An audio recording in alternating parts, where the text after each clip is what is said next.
Hi there, and welcome to Be a Global Citizen, the podcast that explores the concept of global citizenship through the lens of value-creating education. My name is Scott Bauer, and I'm a Soka researcher and educator. I hope you find the discussions, stories, and insights on this podcast to be valuable and inspiring as we strive to become global citizens who are committed to living a contributive life. Enjoy the conversation.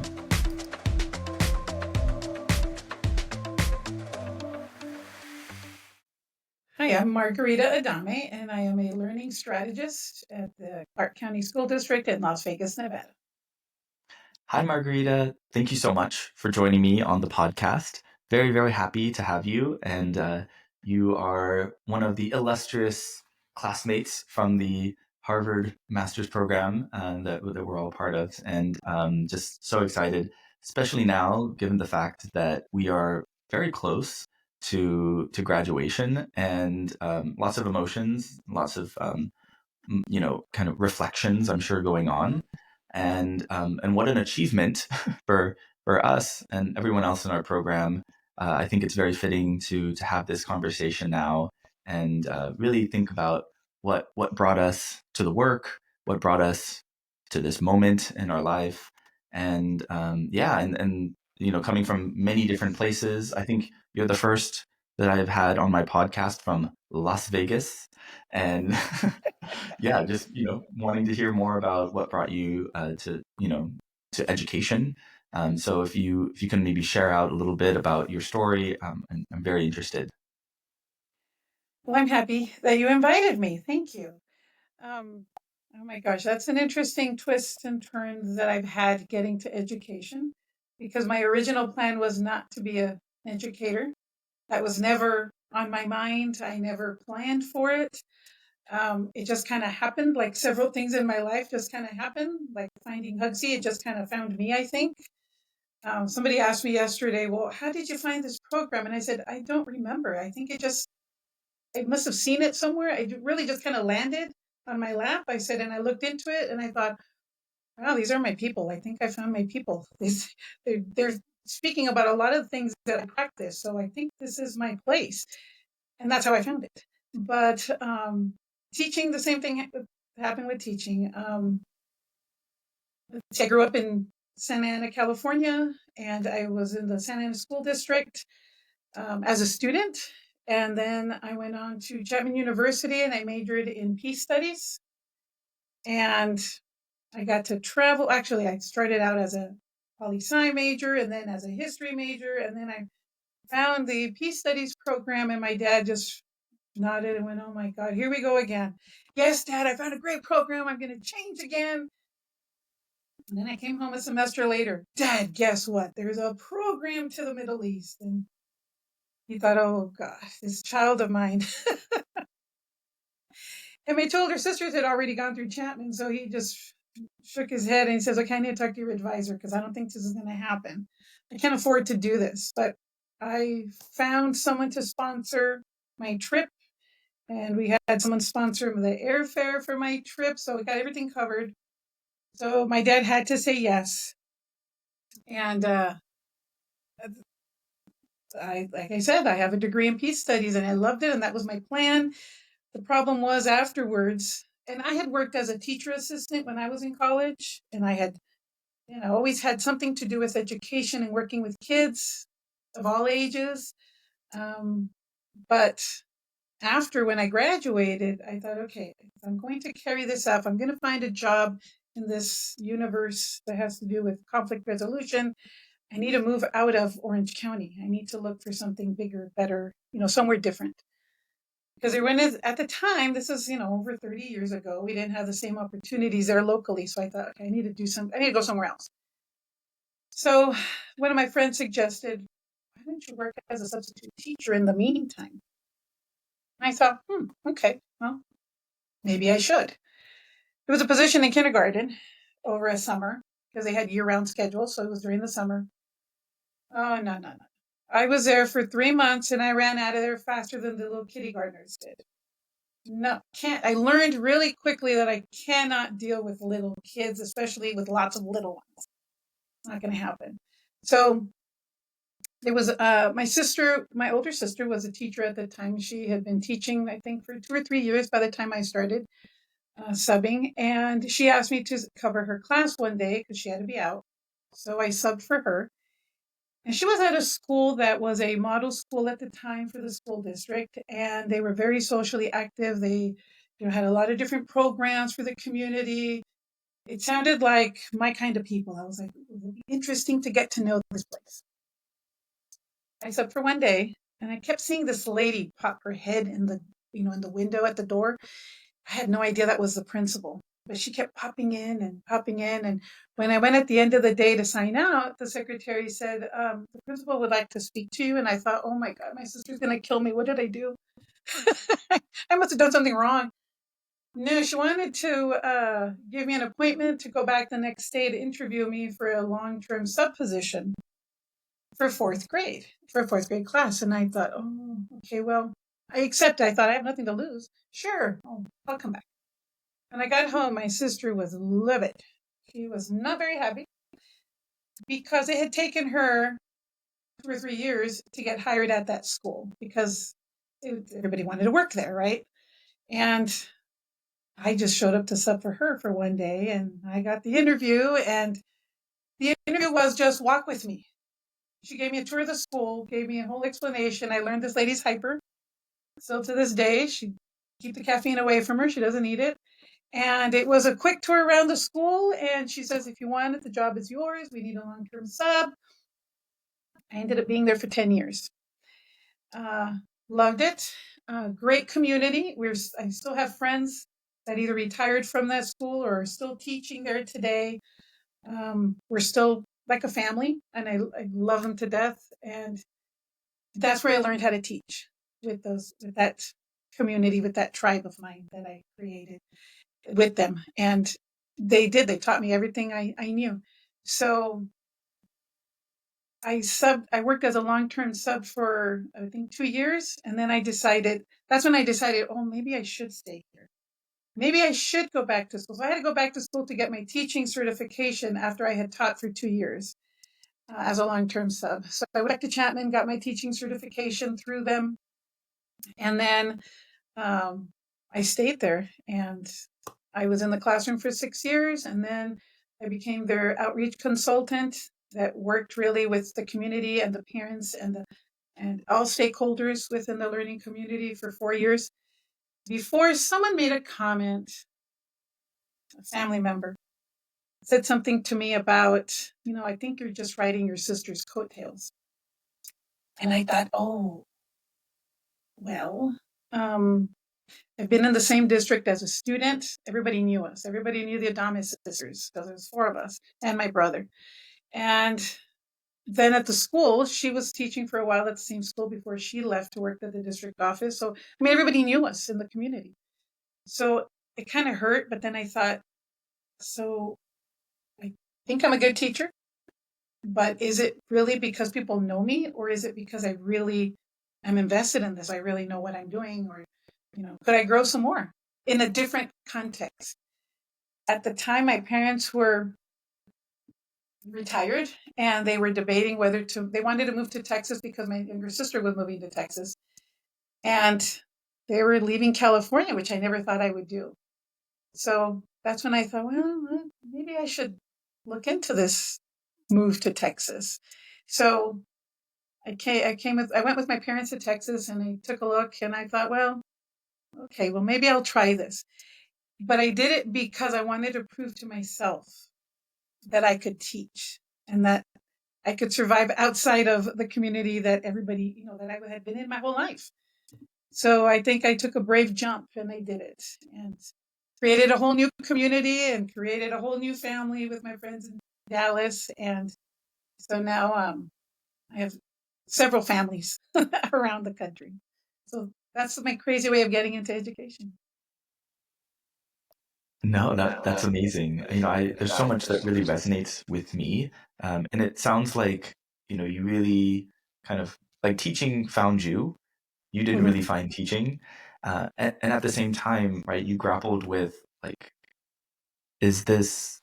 like kind of like laying ownership to your path and like the skills that you acquired over that time, and making these brave decisions, right? About, well, let me see about creating like a new community beyond just where I grew up.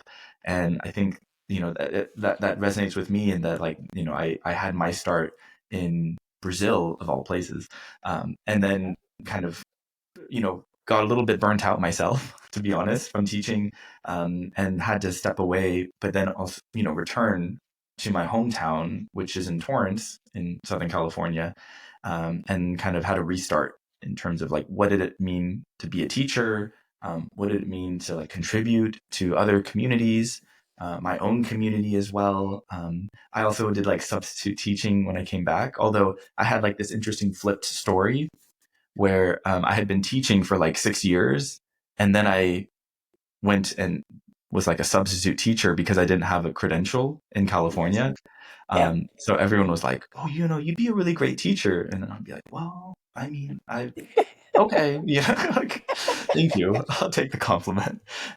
So yeah, but I definitely did not have a principal, walk me aside and be like, "I got a job for you." So Margarita, I think she felt deep in her bones like, Yeah. you need to be a teacher here. So, there's some interesting things that I wanted to kind of point out. First off, you majored in peace studies. Um, can I ask, like, what drew you to peace studies? Because, um, yeah, I mean, was it like just like a really great program that Chapman University had, or was there a particular moment or conversation that you had of like, oh, I want to be a diplomat, or I don't know, I'm just curious, like, how did that kind of get on your radar, and why did you gravitate to that initially? Well, initially, I always looked more into like international relations, but this had a different spin to it, and it had more of conflict resolution connected to it. So that's what kind of caught my attention. And I had always been interested in the Middle East as a young child. We always read a lot. We always had lots of books around. But there was a particular collection of books that I read on about an archaeologist and his children. He was a widower and he had two kids, and he traveled all around the world doing his job, and the kids would always travel with him and have these great adventures, with all the at the different sites. So I always that was my dream job. I wanted to be an archaeologist. So and I still tell kids at school, when I grow up, I'm going to be an archaeologist, and they all roll their eyes. Miss, you're getting a little old. No, and when I stop teaching, because this is my in between job, I will become an archaeologist. So it was amazing when I was in the Middle East because we got to see all these different sites in Egypt and in Israel. So it was, to me, I was in heaven. But I think just all the different components to it, and especially the conflict resolution part to it, that's what got my attention. And I think being a middle child, I was just drawn to it because I always felt like I'm in between keeping things together with the family to this day. So I think also I had that personal connection, but that component just really resonated with me. And I've always used it in my teaching at school. I've always used it in the classrooms. I've always tried to use different skills that are related to that with the students. And I think I've really made connections with my students because of that. Trying to build community with them. And to this day, I have students from my first year teaching that have reached out. And I ran into someone at St. Joseph's Hospital in Orange. I went to visit my uncle who was in the hospital about a couple of years ago. And I'm about to get on the elevator with my sister and my parents, and I hear Miss Adame. And I thought, oh, who's talking to me? Are they talking to me? I'm talking to my sister. It was a student from that very first class I had. And I thought, oh, good, I didn't damage them too much. I guess I did know what I was doing, or at least I attempted to. Or I listened really well to my colleagues. It was really happened. But I try to use what I learned with conflict resolution and restorative justice in my experience in education. So I think that's where I make the connection, but that's how I got to it. That piece of the conflict resolution is what really got my attention. That it was different than other programs. It wasn't like other international relation programs that I had heard of in the past or I had, researched in the past. This component really made it different. So that's what drew me to that. Long way to get to your answer, but that's what drew me to the program. No, no, the long way is the short way to explain it. And I appreciate you sharing about that. Just the the middle child syndrome, that was great. I was like, yes, that makes sense. The conflict resolution for sure. Absolutely. Um, and so useful. I mean, when you were just talking about what drew you to like conflict resolution and how you incorporated that into your teaching and your just personal life, it just shows that nothing is ever wasted. But I wanted to like hone in on this passion for this collection of books and about the Middle East and this family and archaeologist. I just think it's so wonderful that without having like when you were reading those books, right? It was through literature, like it served as like a portal to this new world, and you were building this excitement about like what would it be like, and like will I be able to like have my own kind of adventure, and then to actually have that opportunity and go there. I would just love to hear a little bit more about that. Could you Oh, share more you about know, what that experience was like for you? it was amazing because again, just like I'm the only one from Vegas in our cohort. I had a similar experience with that program. I was the only student from California. Uh, I attended or I participated in a program called the Great Lakes Jerusalem program that was really organized by Earlham College in Indiana. But that professor that organized it happened to be a good friend of my advisor at Chapman. So he had come over to do the accreditation process for the Peace Studies program.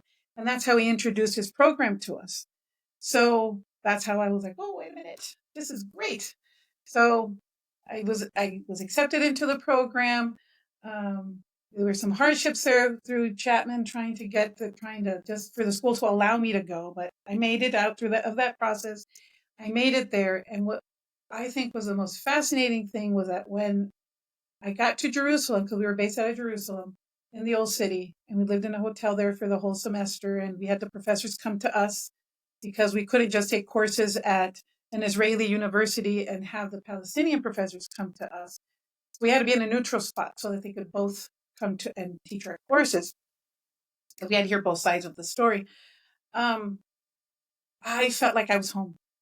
That was the most bizarre thing I've ever experienced. I knew how to get around. I was given a map. We were all given a map, and my friends would get lost. And I was like, "No, I'll tell you how to get there." I could get to the old city like like I had lived there before. It was the most bizarre experience. I never felt that I was away from home. I felt like I was home. So even our professor would make jokes and say, I think you must have lived here in a previous life or something because this is not, I've never had this with a student. And I had a blast. And I would always get asked everywhere we went, are you Palestinian? No, no, I'm Mexican American. I'm part of this group. No, no, no. Your parents lied to you. They were so welcoming. No matter what side I was on, it was very welcoming. And if I could, that would be the place I would live because I felt I was home. And it was very bizarre. And I thought, this is interesting that I get hooked on these books about archaeology. And then I come to this place and I mean, I couldn't believe it when we went to Egypt and I'm standing in front of the pyramids of Giza. I'm thinking, I've read so much about these since I was a child and I'm touching it. I'm about to go inside of one. So it was the most amazing experience ever. And that's why I wish everyone had that experience at some point in their life, whether it's to that part of the world or somewhere else, that they feel a connection that way because I felt home.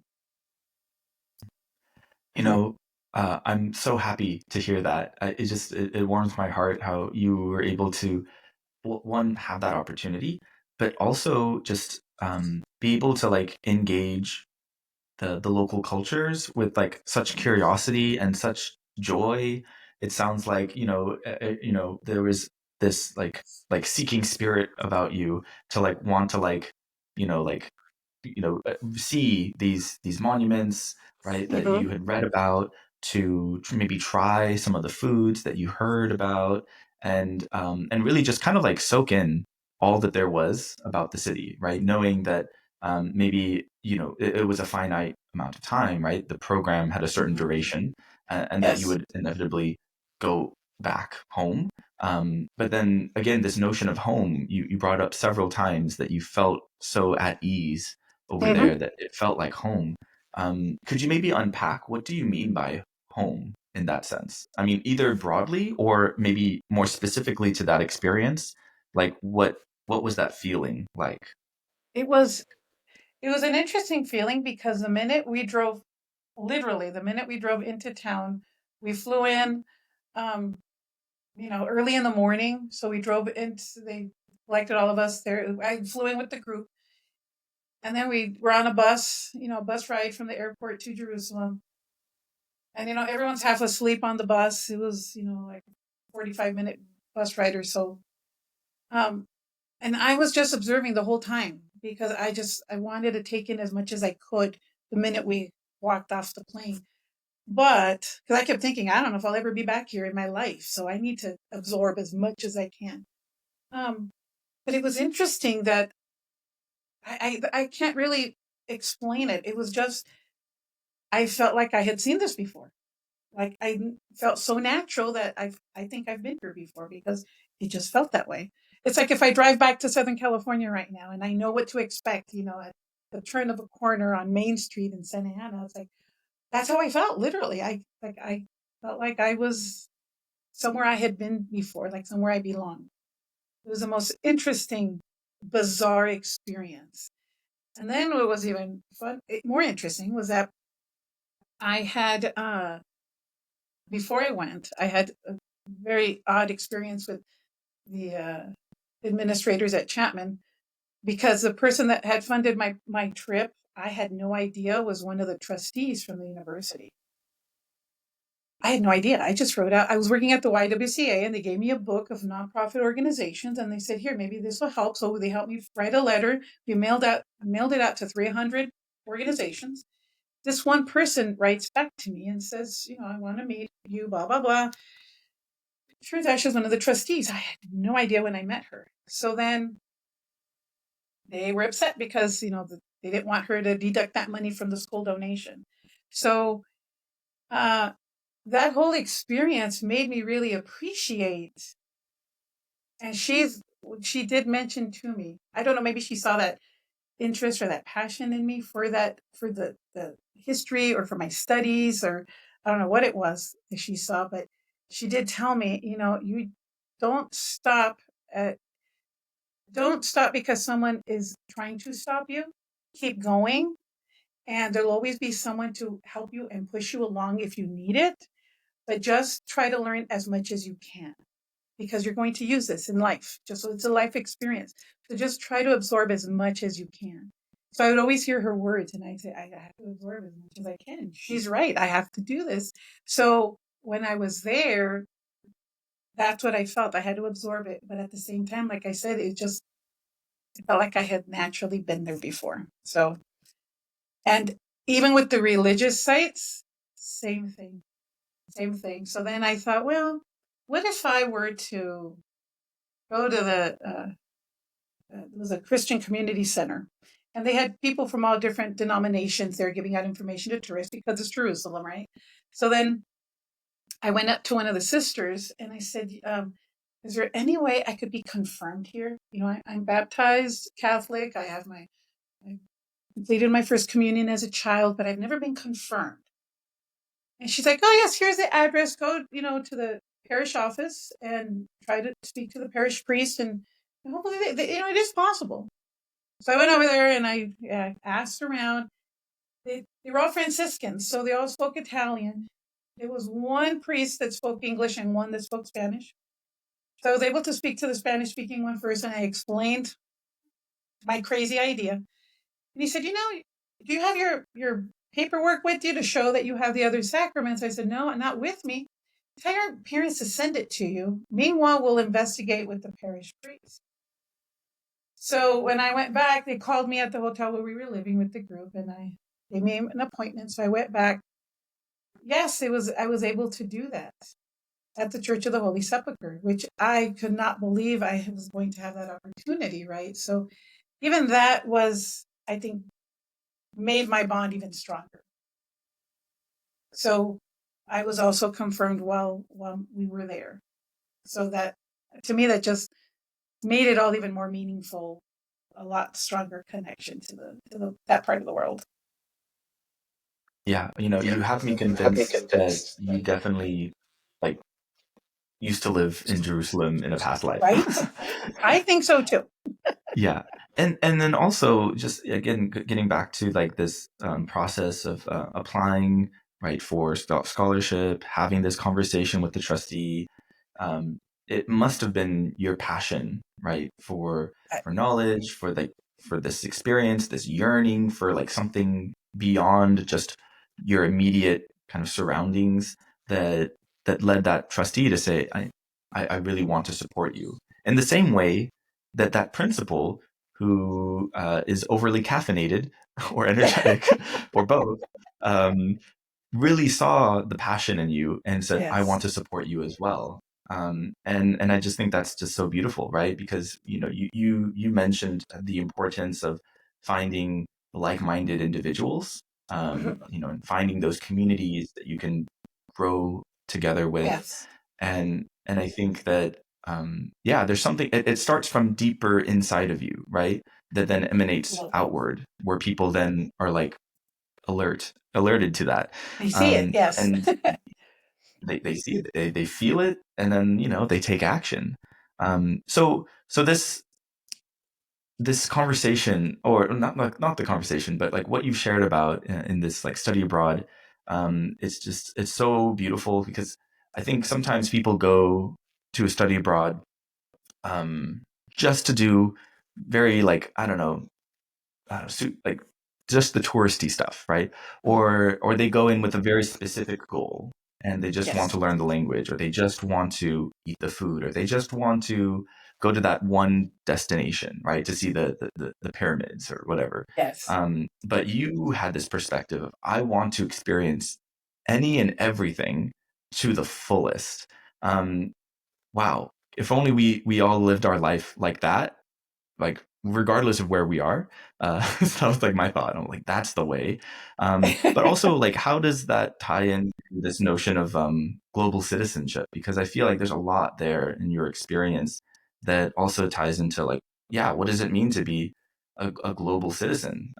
Maybe could you speak a little bit to that and how this maybe ties into what you've experienced already? Well, I think I heard somebody say once that, speaking of our, the community where I grew up in Santa Ana, um, I heard somebody say once that we can't insulate and isolate ourselves as a community. Otherwise, we're never going to grow as a community. We're never going to grow as individuals. Um, and if we don't get out into the world and have the world see us, then no one is going to do anything for you, right? So I always had that idea that you're right. You can't insulate and isolate ourselves, and we just can't sit there and whine or complain that we're not being noticed or that no one is speaking up for our community if we don't do it ourselves. And so and my dad would always, I think, raising four girls, he raised us that way. It's like, you're not going to sit here and complain because, you know, you got to do it yourself. Come on, no one's going to come and do this for you. And especially if you're a girl, because he'd always get feedback from his family or from other family members that, why are you putting them through school? They're going to get married and move on. And so my dad was always, no, no, no, no, no, no, no. You never know what's going to happen in life. You need to just do whatever it is that you want to do. You have to accomplish it, but you got to do it yourself. You got to move for yourself. No one's going to come do it for you. So when I heard that other observation about not insulating and isolating ourselves, I think that they connected in my head somehow. So I think that was part of my thought process of wanting to absorb as much as I could, because we are part of a bigger community as well. And we can't stay just insulated and isolated, because nothing's ever going to change that way, at least not for the better. So you need to be part of that change, and you need to use your voice for that change, and not just for your change, but for the larger picture, the larger community that you are a part of, because we're all part of different communities, whether it's our families, whether it's our work community, whether it's a larger community, city that you live in, but you're part of a group.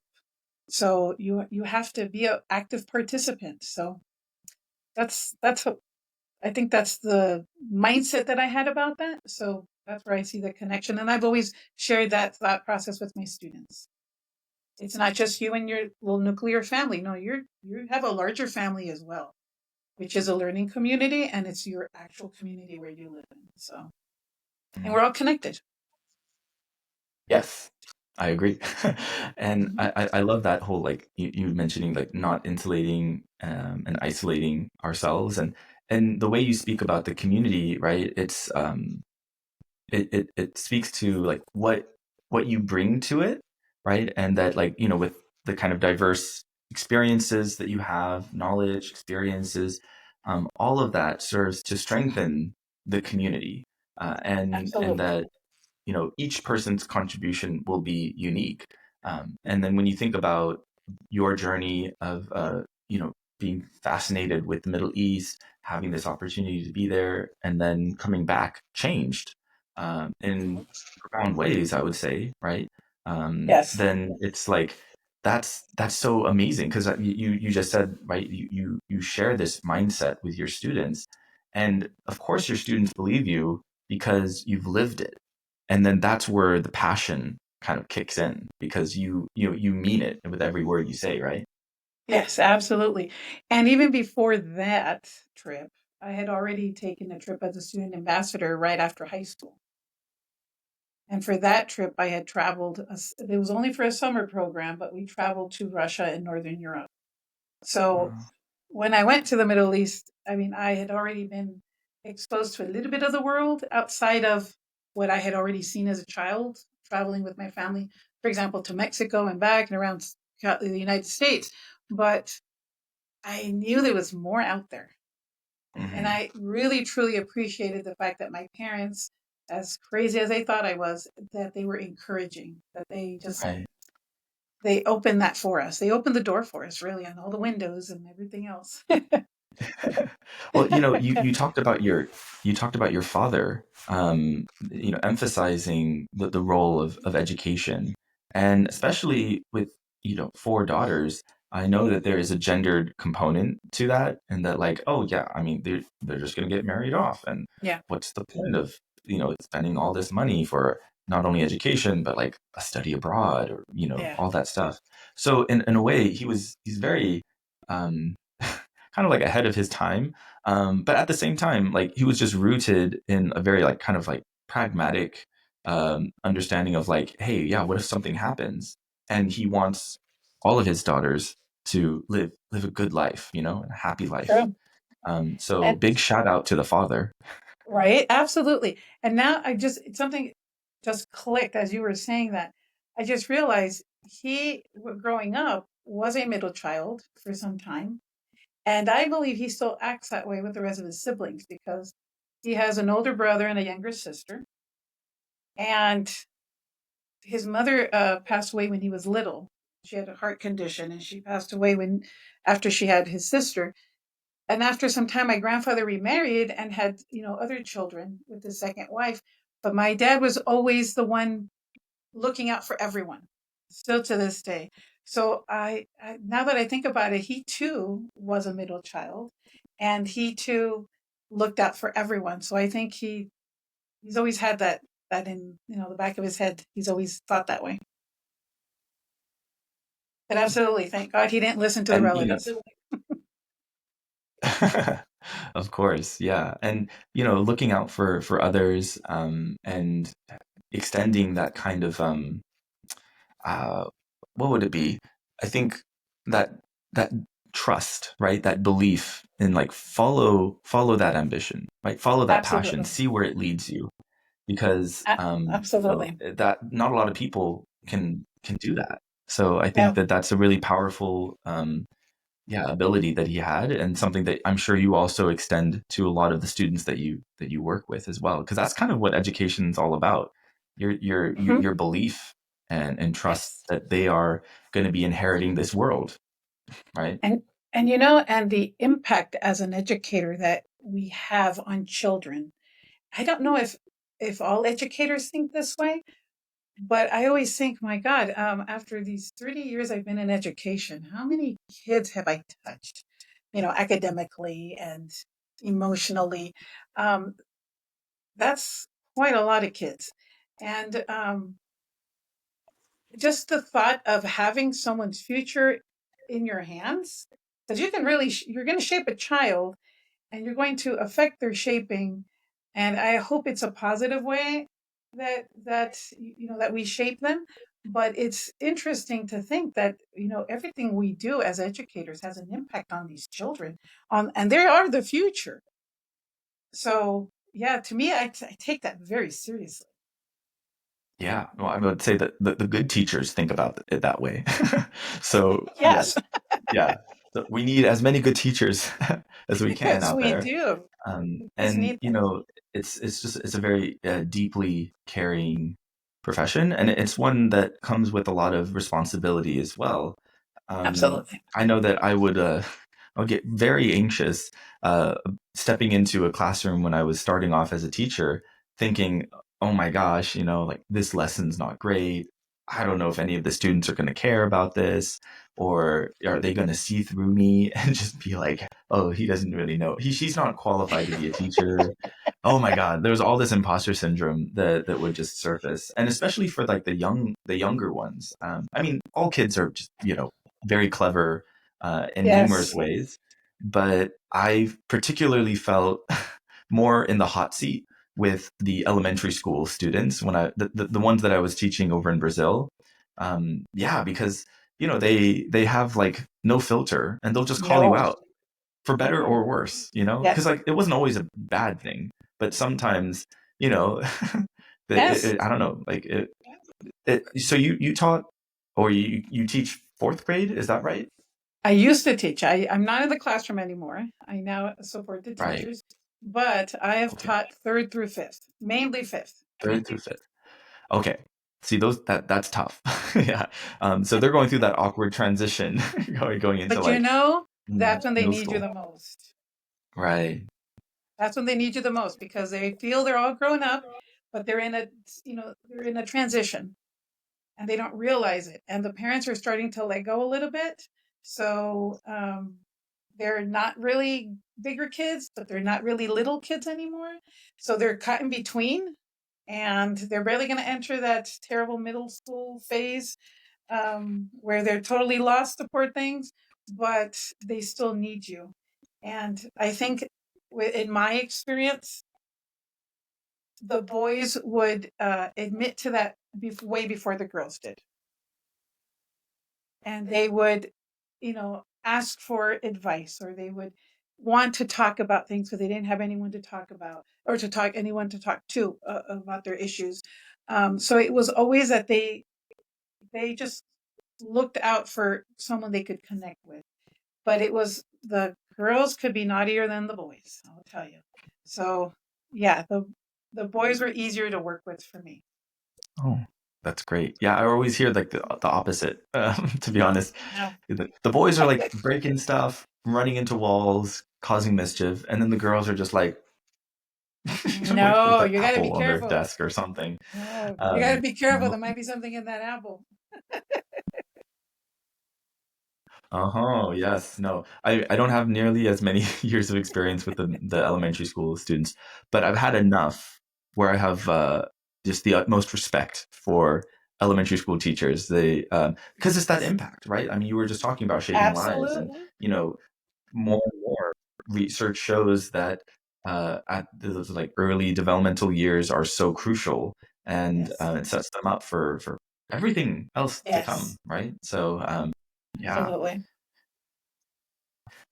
so now you're kind of you're training the teachers. Could you Yes. explain a little bit, like, how was that transition for you, and yeah, and what's something that's different about engaging teachers rather than young people, like, third, fourth, fifth graders? Because I'm sure it's a shift. It is. It is a big shift. And for me, it's after all these years in education, I have never thought of or considered going into administration because it's for me, it's a lot more difficult and I have less patience with adults than I do with children. And even less than with kindergartners. And I always think it's because the kids are learning. They're barely learning how to get around life. They're learning how to navigate life. They're learning how to learn. They're learning about themselves. They're just, they're an open book. But the adults know better, or they should know better. So this is where I have my personal conflict with all that. Um, but it is a definite shift because ever since I started teaching, I think it was, well, when I left the classroom after 6 years, I was out of the classroom for 4. And it was interesting because I was able to see the other side of being, with the teachers and supporting them. But I've always worked with them with different mentees. So I love helping shape the teachers as well. So, and I just like working with them, and I'm just a talker. I'm a natural talker, and I just love sharing with them. So when you get a new teacher and you're able to help them learn the ropes, and I think because I had that support, I want to be that support for the teachers as well. Because had it not been for that initial tribe that I had, there's no way I would have survived. So I like to do that for others as well. So I had already had that experience throughout, whether it was in California or in Texas or now here in Clark County. Working with teachers and supporting them was just a natural part of what I did for my grade level. So now I do it across the board for the entire school. So I support teachers in, this year it was in reading and language arts. Next year it'll be in math and science. But the main connector that I use is making sure that we have language development for all of our kids, not just our English language learners, but all of our kids are language learners. So we need to make sure that they have those supports and that the teachers understand how to use the different strategies and how it's not just an isolated thing. I mean, really, we have language in everything we do, reading and writing and speaking in everything, in every content area. So really, it's not something that should be taught in isolation. So I think that is the biggest component of what I do, making sure that the teachers know how to implement different strategies and what that should look like or what that can look like in the classrooms. Oh, that I hope I sounds answered your amazing. question. Oh, you did definitely, most Okay. definitely. And it also, the way that you talked about the work that you're doing with teachers, it shows that it's never too late to shape someone, even as an adult. And it takes a different, level of engagement, maybe, and trust Mhm. building to yeah, to really reach them.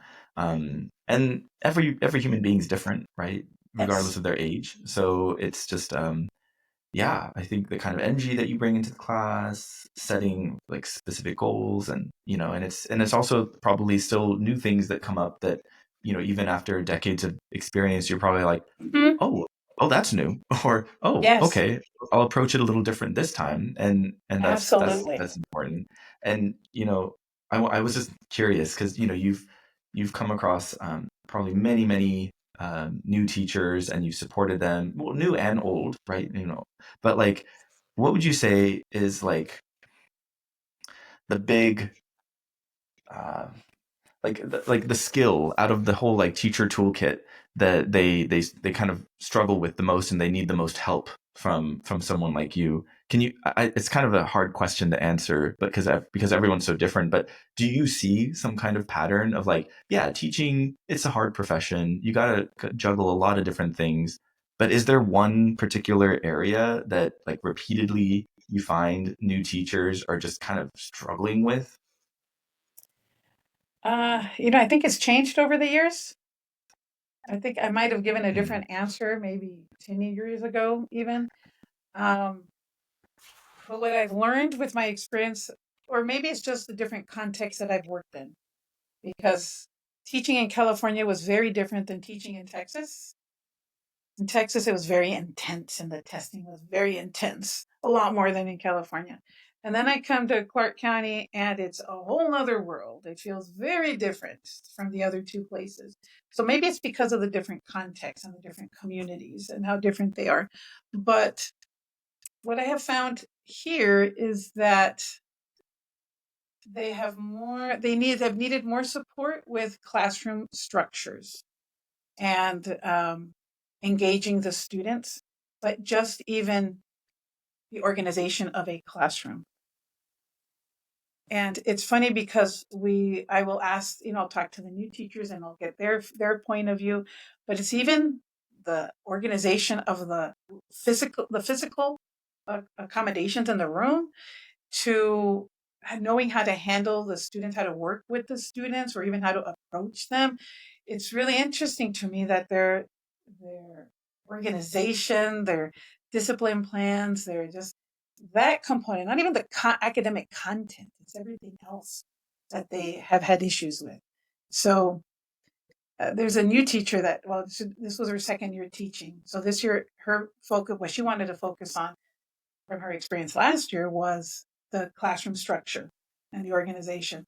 So it got a little better. So I asked her the other day, I said, I need you to start thinking of what you want your focus to be for next year. I said, we're finishing up this year. I said, but we're wrapping it up. But we'll talk later. I just want you to have that in on the back of your head, in your back pocket, and just think about it, and then we'll talk about it later. And automatically she says, no, now I'm ready to work on writing. I was like, whoa. I said, really? She says, yes, because I think I got better with the classroom organization, with the structure of my classroom. I think that's better. And she's right, it did get better. And she says, I think now I'm ready to start on this. And I thought, that was quick. I wasn't ready for her answer to be that quick, right? But she's right. I think she's ready to move on to the content. But that has been the biggest hurdle, I think, that I've seen. And maybe that they don't know how much they can approach the kids, or even how to approach them, perhaps.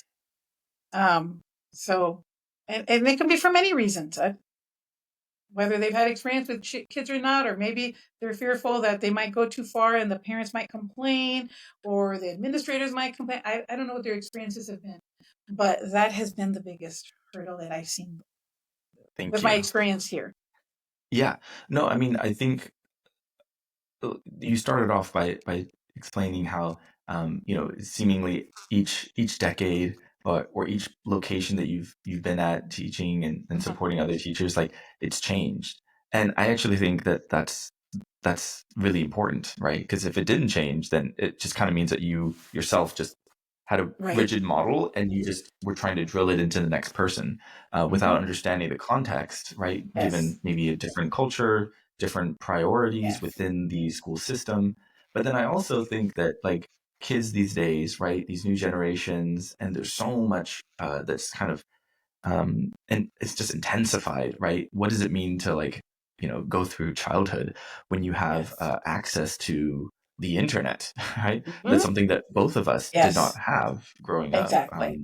and it just it's hard, right, as a teacher to kind of know, I don't know, like is like how do I account for all of that newness Yes.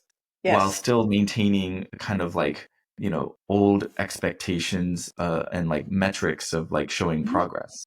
This Yes. is the conundrum Absolutely. that I think all educators are really, asking themselves and trying to confront. But nonetheless, it means that we have to just continue to adapt ourselves. And so it's clear that Absolutely. with your mindset and everything that you've kind of brought in from your your own lived experiences and your own kind of, just passion to like absorb new knowledge and just set forth anew. I think, the teachers in Clark County are so lucky to have you, Well, because you thank bring you. that wealth of experience, and, you're the conflict, resolution person, as well. Like We you put out the try. fires. That's what I hear all administrations about, putting out fires. Uh, um, so you're yes. set up well for that, and now, right, soon to graduate from Harvard, so fancy degree to boot. So excellent, you know.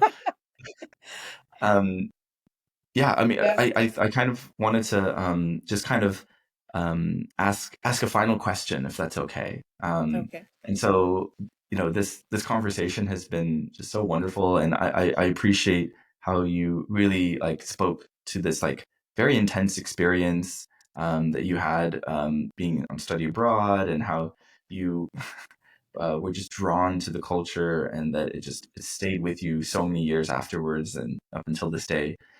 So there's just it's very rich, right? I think, and important lessons to carry with us. And so maybe to add to that, about something that we can carry with us, I'd love to hear any recommendations you have for the listeners, be that book recommendations or movie recommendations. Anything come to mind? Well, I don't have any movie recommendations at the moment because for the last 2 years, I don't think I've had time to watch many movies, right, with our experience at Hugsy. But um, so we had going back to that school where I first started teaching, we had a friend who lost a sister during a house fire at Christmas time. And she had a very difficult, uh, I'm going to come back to your answer in just a second. She had a very difficult time with the whole experience, not just because it was a sister she lost, a family member, but she was the last person the sister called when Mhm. the house caught on fire. She called 911, then she called her sister to tell her what was happening. So my friend here had a very difficult time with that whole experience, having heard what was happening and lost her sister. So then when she was going through therapy, her therapist told her that she needed to have an outlet of some kind. She needed to have an outlet for her brain to relax, her emotions to relax, um, separated from her context that she was used to. So if it was, she was intensely working on something that had to do with school, then you need to have something that is brainless, something that, well, not necessarily brainless, but yet something separated, something that would disconnect you from the rest of your experiences. So I've always thought of that, and I think I've kept that with me. And that has been something that I've tried to do. So I always, when I encounter a piece of literature that I really, really like, I hope that it's something different, or I look for things that are separate from what I do in education, or other things that I read that are professional texts, or, with a professional context. So what I love to go to are books that have to do with, my favorite genre is magical realism. So I love anything by Gabriel Garcia Marquez or Isabel Allende. So those are my favorites because, it talks about life experiences, but yet with the magical twist to it. And sometimes things like that happen to us, like my experience in the Middle East, right? That has no explanation whatsoever, other than maybe I was there in a previous life. But if you don't believe in things like that, then you're going to say, oh, come on, that's a magic. Yes, that can't happen. Yet they do happen. And things do fall on your lap without you expecting it. So things like that do happen in real life. So at least I believe they do. So I love books of that genre, especially with those two writers. So those would be my recommendations. Those are great recommendations. And Latin American authors, Yes. so important, to add to the canon. And yeah, there's something about, like, you say magical realism, right? We think of magic as like kind of, something relegated to like another world, right? Yes. Um, Yes. but I do think that there are like this, like that seemingly inexplicable, Mm-hmm. almost like mystic, just use the word bizarre, of like Yeah. things happening, Mm-hmm. and you having that privilege to be aware of that and to like revel in it and to say, wow, Yes. this is happening, like appreciating it in real Mhm. time. I think that's such a joy, and one of the Yes. wonders of just being alive, I think. So, Absolutely. live to the fullest, and read those two authors. So wonderful. Thank you so much, Margarita, You're for very welcome. those wonderful recommendations and for this wonderful conversation. I really appreciate you taking the time. And I wanted to give you the last word. So any final thoughts or any like send off you'd like to say as we wrap up this conversation? Well, I did want to add that I want to congratulate you for your award at Hugsy. So we're very excited to see you and to celebrate with everyone, but I couldn't let this opportunity pass. Congratulations on that. That's a big to do. So we're very proud of you.